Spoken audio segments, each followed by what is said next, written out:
All right, one more example here from the disk method. So we're going to revolve this shape around the x-axis. Now I'm going to shrink this down just so I can fit it, the image in my screen here. But just know I'm just trying to make a mirror image of this. So just imagine me going down like -10 on the y-axis, and then connecting this shape, and it just being like a perfect mirror image of what's above us there. So that's the visual what I'm doing here. And again, I'm taking any point that's on here, right? And you remember in Calculus 1 you did Riemann sums, you would have a rectangle here.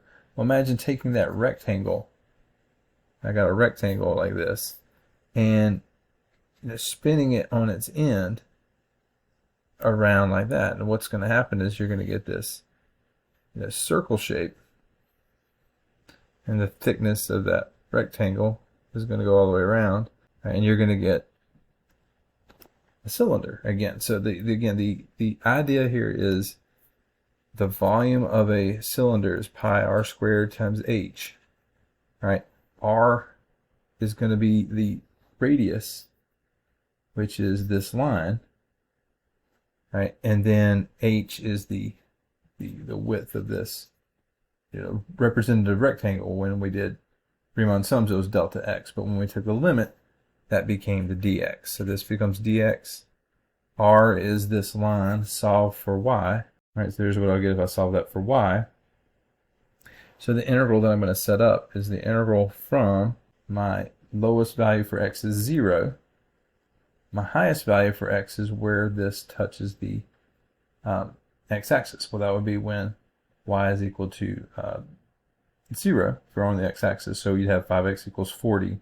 So x is equal to 8. This is 8. So this is going to go from 0 to 8. Right, pi r squared. So pi, this is my function solved for y. Right, so that's my r. That's the radius for any point in here. How do I get the radius? I plug in the x coordinate, whatever x coordinate this is, and I plug it into the function, and that is my radius of any of these cylinders that I would create by doing this rotation. So that's the radius. The radius gets squared, pi r squared times h. And again, h is the delta x. It's the thickness of that cylinder. So there's the setup. And again, you just, from there, it's a Calculus 1 problem. All right, and then there's the calculus for it. So all I did here is I saw that there is a 4 that's being squared, so I pulled that out as 16. And then up top, there is a common 5 here. So a 5 would divide 40. A 5 obviously will divide 5x. So I'm pulling that out, but because it's being squared, I pull it out as 5 squared. 8 minus x squared, I expand that, I get this. All right, and now I'm just doing the power rule for integration. So 64x, that would be a minus 8x squared. This is x cubed over 3. Plugging in the 8, plugging in the 0. Again, just going to get 8 plugged into this. That gives me 512 over 3. Multiplying this out gives 800 pi over 3. Now let me show you a little trick for your check. Okay, so this is what you got when you do the setup. Okay, so what I want you to see here is I'm going to do int 0 to 8.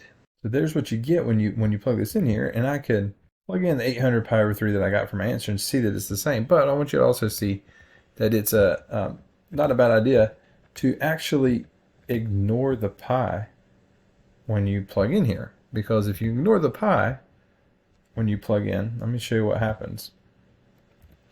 Desmos gives you this fraction option, and I can click that fraction and I can see it's 800 over 3, and then just stick the pi back in there, and that way Desmos can actually give you the exact answer. Because MyMathLab is going to expect exact answers. It's not going to expect decimal approximations for these. So Desmos can give you these exact answers. You will, on your final exam, need to be able to put pencil to paper, though. You need to be able to do this and get to the answer. Obviously, if I ask you this problem right here and all you wrote down was that on the final exam, you would not get any credit at all for it, despite it being exactly right. So do make sure that you can do the math, but also know that Desmos, you put a pi in there, it's going to approximate with a decimal, and it's not going to give you an exact option. But if you remove the pi and your answer is a fraction times pi like this, then Desmos can give you the fractional part. if you just take the pi out.